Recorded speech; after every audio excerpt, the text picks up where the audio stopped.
Salut tout le monde, c'est Ben, j'espère que vous allez bien. Vous le savez autant que moi, on a de plus en plus des qualités de malade sur nos téléphones. Il y en a qui font de la 4K jusqu'à 60 fps, 1080p, 120 fps. Donc on a vraiment de plus en plus des téléphones qui font des très bonnes vidéos et des très bonnes photos. Et dans cette vidéo, je vais vous donner quelques astuces pour améliorer vos vidéos et vos photos, ou même pour ceux qui veulent se lancer sur YouTube. Ne croyez pas qu'il faut tout de suite aller acheter une caméra, une grosse caméra qui coûte cher, qui fait de la 4K ou quoi. Même votre téléphone qui fait de la 1080p va suffire très largement. Dans cette vidéo, je vais tout simplement utiliser le Samsung Galaxy A8. Vous allez voir que sa qualité, elle est incroyable, sachant que c'est deux capteurs, donc les deux capteurs à l'avant et le capteur à l'arrière ouvrent à 1.7, donc on aura quand même de très bons résultats. J'arrête de donner trop de détails et je passe directement à la vidéo. C'est parti. Déjà les gars, il va falloir savoir que pour faire des bonnes vidéos, il va falloir déjà une bonne qualité d'image et une bonne qualité sonore. Donc ce qui fait qu'il n'y a pas que l'image qui compte. Donc au niveau de l'image, ce qui est surtout important, ça va être les éclairages. Je vous assure qu'avec la plupart des téléphones, vous filmez ou prenez des photos dans la nuit, et bah la qualité sera pas aussi bonne que si vous les prenez dans la journée ou alors avec des très bons éclairages. Donc n'hésitez pas à acheter des petits panneaux LED qui coûtent que dalle, 10 euros, 15 euros, 20 balles, à utiliser des néons car les néons sont puissants et ils peuvent éclairer tout un décor en entier. N'utilisez surtout pas par contre les néons pour vous éclairer la tête, ça sert à rien parce que déjà vous allez vous éclater les yeux et de deux parce que c'est pas très beau à voir au niveau de l'image. Ensuite au niveau du son, il faut surtout faire très attention à avoir un bon son et vous inquiétez pas, il n'y aura pas besoin d'énormes budgets comme vous pourrez penser. N'achetez pas des vidéos microd ou des trucs comme ça sert à rien. Si vous voulez commencer avec un téléphone, vous pourrez après bien évidemment évoluer votre matos, et d'ailleurs n'hésitez pas à prendre du bon matos d'abord dans le son, mais je vais d'abord vous donner quelques conseils pour réussir à faire des vidéos assez proprement avec un téléphone. Déjà, il faut savoir que la stabilisation est assez importante sur les téléphones. Pourquoi? Parce que la plupart des téléphones n'ont pas une très bonne stabilisation. Il y en a qui, oui, ont une excellente stabilisation. Je parle par exemple de l'iPhone X, mais par contre, dès que vous allez mettre un petit DJI Osmo Mobile dessus, ça va pas trop le faire parce que il y a une stabilisation mécanique et optique. Et donc, si tu rajoutes une autre mécanique comme le DJI Osmo, ça fait un truc un peu bizarre, ça va faire des tremblements. Donc je vous conseille pas d'acheter le DJI Osmo Mobile avec un iPhone X. Ensuite, il faut savoir que sur la plupart des téléphones, quand on les tient à la main, la stabilisation est assez mauvaise. Comme vous pouvez voir dans cette vidéo, déjà la stabilisation est assez mauvaise et j'essaye déjà de faire attention à pas avoir de trop de tremblements, etc. Donc les petits conseils que j'ai, c'est tout simplement d'utiliser soit des perches, soit des trépieds. Mais pour utiliser ceci, l'accessoire qui va être indispensable pour filmer avec un téléphone, ça va être ceci. Ceci, c'est quoi? Ça va être un adaptateur pour pouvoir accrocher vos téléphones à tout. Une perche, un trépied, tout ce que vous voulez, une barre de travelling. Vraiment tout ce que vous voulez, un bras magique même. Donc ça va vraiment vous servir à faire un peu tout. Donc ça, c'est mon attache rapide pour mon trépied tout simplement. Et ça va vraiment vous servir à être beaucoup plus polyvalent et peut-être rajouter un petit peu de la créativité à vos vidéos grâce à ce petit objet. Donc vous allez voir que si je tiens mon trépied un petit peu comme sur une perche, je vous conseille d'ailleurs de prendre une perche télescopique et de mettre ça par-dessus. J'en ai une mais la flemme de la sortir, t'as vu.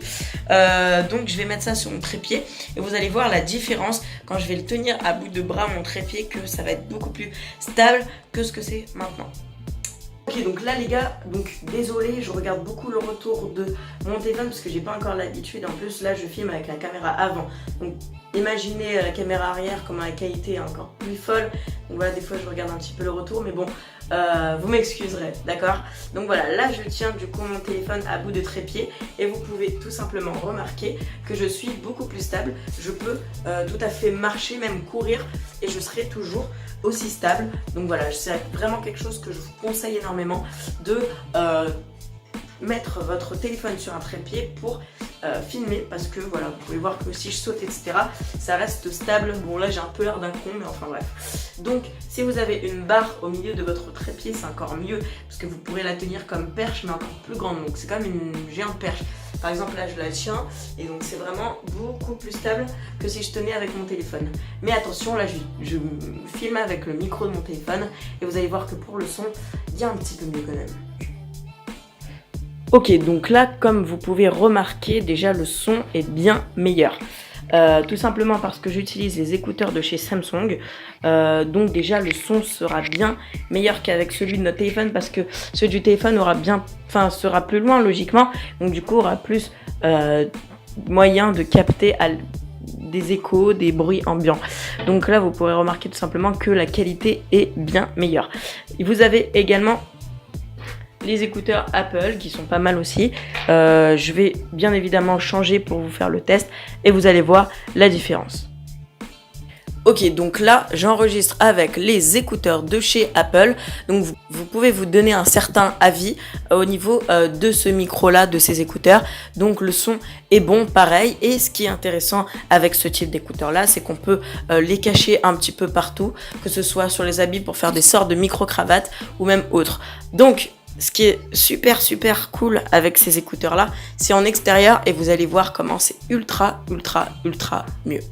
D'accord, donc là les gars, je suis en extérieur, le micro est juste ici, donc vous pouvez voir que je peux très bien l'utiliser par exemple pour des interviews en le tenant à la main. Il faudra juste faire attention à ne pas frotter le micro, parce que ça c'est très important. Et vous pouvez voir que le vent, je vous assure, il y a pas mal de vent, et regardez, les arbres bougent pas mal, et franchement je sais qu'on n'entend pas trop le vent, etc. Donc ça rend plutôt un bon son, et surtout la qualité de la voix est vraiment bonne, donc je vous le conseille énormément.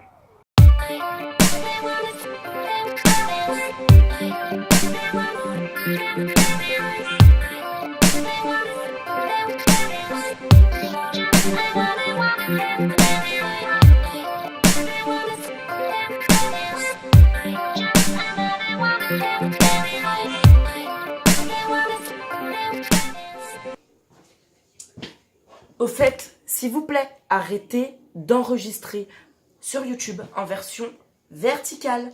Ça ne... J'ai encore les écouteurs. Bon, ok. Bref, arrêtez. Arrêtez, c'est chiant. T'as des bancs noirs sur YouTube, c'est dégueulasse. Arrête. Je vais m'énerver. Ok, je me casse. Au fait, j'allais oublier, hein. Pour enregistrer une vidéo, tu peux également utiliser des trucs un petit peu fait maison. Déjà, essaye en tout cas de jamais tenir ton téléphone avec tes doigts. Il faut pas, parce que déjà tu seras moins stable, et de deux, ça risque qu'on peut voir tes doigts ici. Trouve n'importe quel truc où tu peux mettre ton téléphone. Par exemple ici, moi j'ai un tiroir pour ranger le téléphone à l'intérieur. Donc je vais le prendre. Je prends mon téléphone, je le mets dans mon rail. Et maintenant, déjà, je serai beaucoup plus stable. Donc, comme vous pouvez remarquer, là, je suis beaucoup plus stable que tout à l'heure. Enfin, en tout cas, que si je tenais mon téléphone à la main. Et ça marche beaucoup plus avec la caméra arrière. Voilà, avec la caméra arrière, ce que ça donne. Je suis beaucoup plus stable. Regardez, je ne suis pas en train de trembler dans tous les sens. Donc, ce qu'on va faire, c'est que vous vous demandez pourquoi est-ce qu'il y a un trépied sur une chaise pivotante. Tout simplement parce que grâce à ça, tu peux faire des très beaux panoramiques. Bon, ça va, j'ai compris, je te montre vite fait. T'as vu? C'est stable. Voilà, donc pas besoin d'acheter une tête de trépied à 50 000 €. Voilà. Bon, là tu vas me dire, ok frérot, tu m'as convaincu avec ton truc de la chaise.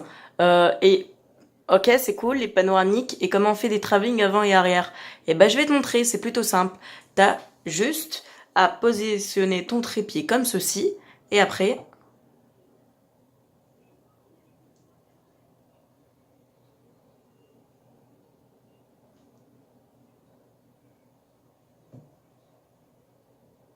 ça part tout seul.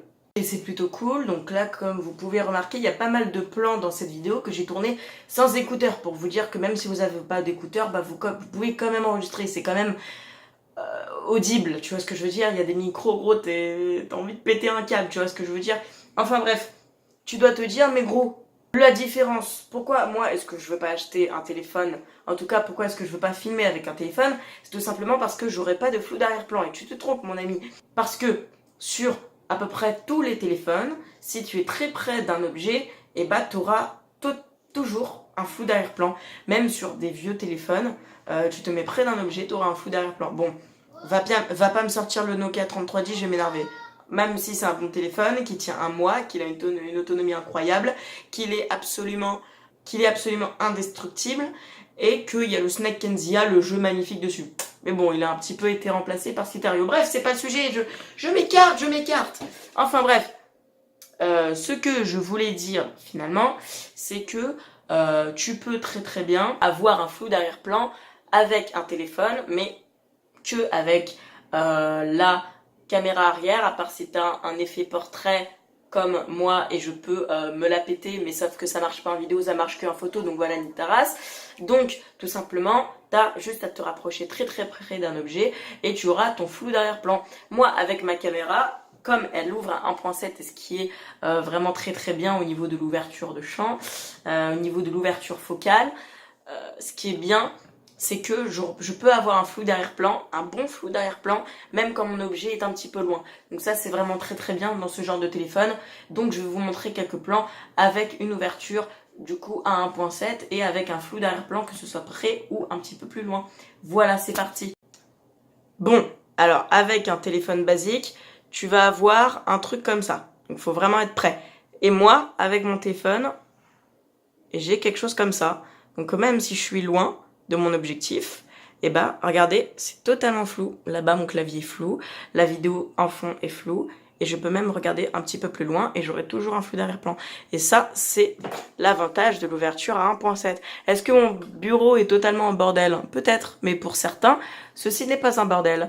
Et ce que je t'ai montré avec le trépied comme ceci, tu peux très bien le faire sur le côté comme ceci, tu vois, faire un petit plan sympathique. Du coup, moi, je vais aller m'amuser à faire quelques vidéos, quelques photos, et après, je vais aller te les montrer. C'est parti.